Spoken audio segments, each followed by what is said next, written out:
کھلے رکھے۔ ایرانی حکام کی جانب سے فیلڈ مارشل عاصم منیر کے دورہ تہران کے دوران تعمیری بات چیت پر شکریہ ادا کیا۔ ترجمان دفتر خارجہ طاہر حسین اندرابی کی نیوز بریفنگ بتایا ایران اور ترکیہ کے صدور نے بھی پاکستان کی امن کوششوں کو سراہا ہے۔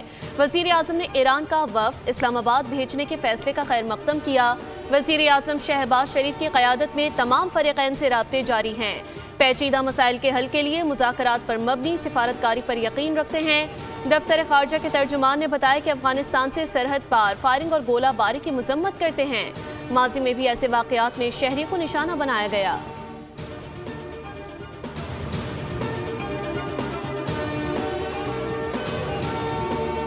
امریکہ کا ایران کے خلاف پہلی بار ہائپر سونک میزائل تعینات کرنے پر غور کر رہا ہے۔ ایران اقدام کا مقصد ایران کے اندر گہرائی میں موجود میزائل لانچرز کو نشانہ بنانا ہے۔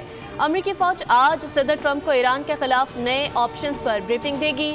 سینٹ کام کے منصوبے صدر ٹرمپ کے سامنے پیش کیے جائیں گے۔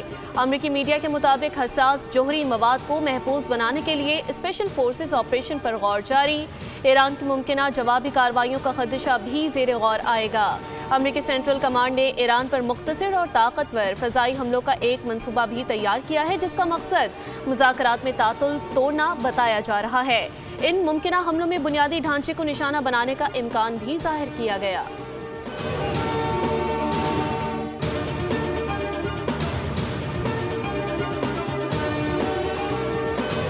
ایران کے ساتھ فون پر مذاکرات جاری ہیں۔ ایران کی بحری ناکہ بندی جوہری معاہدے تک جاری رہے گی۔ امریکی صدر ڈونلڈ ٹرمپ کہتے ہیں ایران شدید دباؤ میں ہے اور مشکلات کا سامنا کرے گا۔ ایران کے پاس جوہری ہتھیار نہیں ہونے چاہیے۔ ایران کو کہنا ہوگا کہ وہ ہار گئے ہیں، کیونکہ ہم ایران کے خلاف جنگ میں اپنے مقاصد تقریباً حاصل کر چکے۔ ایران کے 82% میزائل تباہ اور 159 بحری جہاز ڈبو دیے گئے۔ ایرانی کرنسی کی کوئی قدر و قیمت نہیں۔ امریکی صدر نے کہا کہ روسی صدر پیوٹن کے ساتھ ایران اور یوکرین کے معاملے پر ان کی فون پر بات چیت ہوئی ہے۔ انہوں نے پیوٹن سے کہا کہ امریکہ جنگ بند کرنے میں مدد دینے سے پہلے روس کو اپنی جنگ بندی کرنی ہوگی۔ ٹرمپ نے دعویٰ کیا کہ پیوٹن نے ایران کی جانب سے یورینیم افزودگی کے معاملے پر فکر مندی کا اظہار کیا ہے۔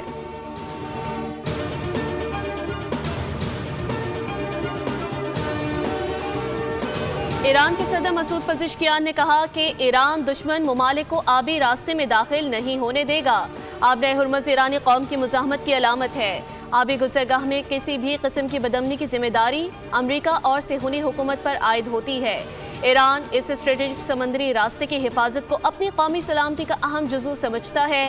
ان کا کہنا ہے کہ تہران بارہا اس موقف کا اعادہ کر چکا ہے کہ وہ خطے میں بیرونی مداخلت کو مسترد کرتا ہے۔ ایرانی بندرگاہوں پر امریکی ناکہ بندی یا کسی بھی قسم کی پابندیاں عائد کرنے کی کوشش بین الاقوامی قانون کے منافی ہے اور یہ ناکام ہوں گی۔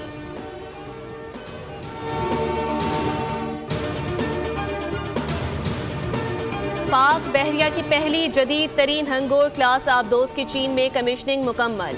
تقریب کے مہمان خصوصی صدر مملکت آصف علی زرداری تھے، جن کے ہمراہ نیول چیف ایڈمرل نوید اشرف بھی موجود تھے۔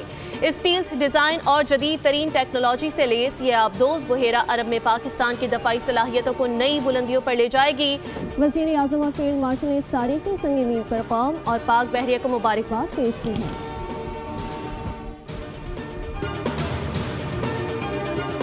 ایرانی پارلیمنٹ کے اسپیکر باقر کالباف نے کہا ہے کہ امریکی وزیر خزانہ جیسے لوگوں کے فضول مشورے تیل کو $120 تک لے گئے ہیں اور یہ 140 تک بھی جائے گا۔ ایرانی اسپیکر نے بیان میں کہا کہ اصل مسئلہ نظریہ نہیں بلکہ ذہنیت ہے۔ غیر حقیقی اور غلط مشورے فیصلوں کا حصہ بن رہے ہیں۔ امریکی ناکہ بندی سے تیل کے کنویں پر کوئی اثر نہیں پڑے گا۔ 3 دن گزر گئے، تیل کا کوئی کنواں خشک نہیں ہوا، ایسا 30 دن میں بھی نہیں ہوگا۔ صدر ٹرمپ یہ چاہتے ہیں کہ ایران کو اقتصادی دباؤ اور اندرونی اختلافات کے ذریعے جھکنے پر مجبور کیا جائے۔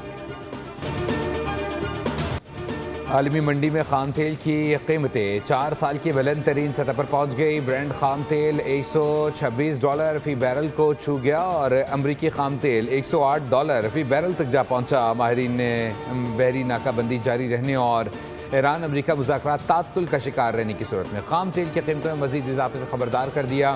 تیل کی قیمتوں میں اس مسلسل اضافے سے عالمی سطح پر مہنگائی کا ایک نیا طوفان آ سکتا ہے۔ خاص طور پر وہ ممالک جو اپنی توانائی کی ضروریات کے لیے درآمدی تیل پر منحصر ہیں۔ دوسری جانب پاکستان اسٹاک مارکیٹ میں تیسرے روز بھی شدید مندی دیکھی جا رہی ہے۔ 100 انڈیکس میں 4000 سے زائد پوائنٹس کی کمی ریکارڈ کی گئی۔ انڈیکس 1,61,000 کی سطح پر پہنچ گیا۔ اسرائیلی بحریہ نے غزہ کے لیے امداد لے جانے والے سمود فلوٹیلا کو روک لیا۔ امدادی تنظیم کے مطابق اسرائیلی اسپیڈ بوٹس نے بحیرہ روم میں فلوٹیلا کی متعدد کشتیوں کو گھیرے میں لے کر امدادی کارکنوں کو حراست میں لیا۔ تنظیم نے بتایا کہ ان کارکنان سے رابطہ منقطع ہو گیا ہے۔ منتظمین کے مطابق اسرائیلی فوج نے ڈرونز، کمیونیکیشن جیمنگ ٹیکنالوجی اور مسلح اہلکاروں کے ذریعے فلوٹیلا کو روکنے کی کارروائی کی۔ پاک بحریہ کی پہلی جدید ترین ہنگور کلاس آبدوز کی چین میں کمیشننگ مکمل۔ تقریب کے مہمان خصوصی صدر مملکت آصف علی زرداری تھے، جن کے ہمراہ نیول چیف ایڈمرل نوید اشرف بھی موجود تھے۔ اسٹیلتھ ڈیزائن اور جدید ترین ٹیکنالوجی سے لیس یہ آبدوز بحر عرب میں پاکستان کی دفاعی صلاحیتوں کو نئی بلندیوں پر لے جائے گی۔ وزیر اعظم اور فیلڈ مارشل نے اس تاریخی سنگ میل پر قوم اور پاک بحریہ کو مبارکباد پیش کی۔ ساتھ ساتھ چاروں صوبوں کے عوام کے لیے جو ہدف مقرر کیا ہے وہ 50,000 گھروں کے لیے ہے۔ 321 ارب روپے کی فنانسنگ مختص کی گئی ہے۔ ہمارا ہدف 5 لاکھ گھروں کا ہے۔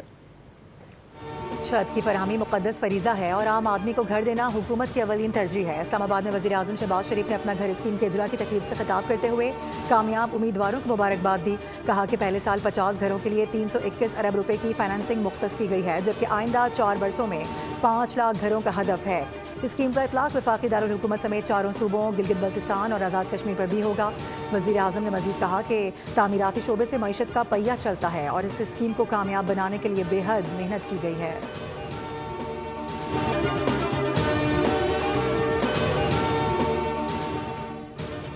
وزیر اعلیٰ پنجاب نے کچا ایریے کی ترقی و امن و امان کے قیام کے لیے 23 ارب روپے کے بڑے ترقیاتی پیکج کا اعلان کر دیا۔ اپنا کھیت اپنا روزگار پروگرام کے تحت 14,500 ایکڑ سرکاری اراضی مقامی افراد کو دی جائے گی۔ منصوبے میں اسکولز، اسپتالوں، سڑکوں اور برج کی تعمیر، ٹرانسپورٹ اور کلینک آن ویلز کی فراہمی شامل ہے۔ جدید ڈرون سرویلنس، APCs اور پولیس گاڑیوں میں کیمرے نصب کیے جائیں گے۔ افغان طالبان رجیم کا انگور اڈہ کے سرحدی علاقے میں سول آبادی پر بزدلانہ حملہ 29 اپریل 2026 کو افغان طالبان کی جانب سے مارٹر گولہ فائر کیا گیا، جو ایک گھر پر گرنے سے 5 افراد زخمی ہوئے۔ سیکیورٹی ذرائع کے مطابق سرحد پار سے گولہ باری میں عام شہری خصوصاً بچے نشانہ بنائے جا رہے ہیں۔ متاثرہ شخص نور علی نے بتایا کہ گولہ اچانک گھر پر آ گرا، جس کے باعث زوردار دھماکہ ہوا، جبکہ ایک اور متاثرہ شہری کے مطابق دھماکے کی شدت سے پورا گھر لرز اٹھا۔ اہل علاقہ کہنا ہے کہ سرحد پار سے ہونے والی گولہ باری میں عام شہری خصوصاً بچے نشانہ بن رہے ہیں، جس سے علاقے میں خوف و ہراس کی فضا برقرار ہے۔ پاک فوج افغان طالبان کی جارحیت کا منہ توڑ جواب دیتے ہوئے صرف اور صرف عسکری اہداف کو نشانہ بناتی ہے۔ آپریشن غضب الحق تمام مقررہ اہداف کے حصول تک جاری رہے گا۔ وفاقی وزراء کی مارکہ حق کے کمسن مجاہد ارتضیٰ عباس شہید کے گھر آمد۔ وفاقی وزراء نے ارتضیٰ عباس شہید کو خراج عقیدت پیش کیا۔ ارتضیٰ کی شہادت کے وقت ان کے والد لیفٹیننٹ کرنل ظہیر عباس دشمن سے نبرد آزما تھے اور بیٹے کی شہادت کے باوجود بھی فرض کی ادائیگی جاری رکھی۔ وفاقی وزراء نے لیفٹیننٹ کرنل ظہیر عباس کے عزم اور حوصلے کو سلام پیش کیا۔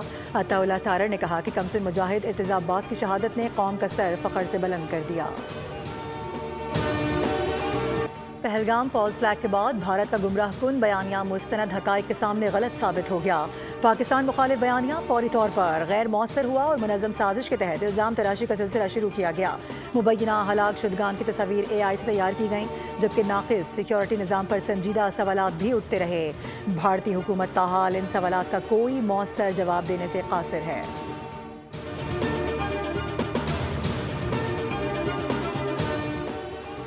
ثانیہ احمد شیل مقبوضہ کشمیر میں بھارتی ریاستی دہشت گردی کی المناک داستان۔ 30 اپریل 2010 کو بھارتی فوج نے 3 بے گناہ کشمیری نوجوانوں کو روزگار کا جھانسا دے کر جعلی مقابلے میں شہید کیا۔ قابض فوج نام نہاد کامیاب انکاؤنٹر کا دعویٰ کرتی رہی، لیکن وادی میں وسیع پیمانے پر احتجاج نے بھارتی حکام کو تحقیقات پر مجبور کر دیا۔ آج بھی مقبوضہ کشمیر میں فیک انکاؤنٹرز اور جبری گمشدگیاں معمول ہیں۔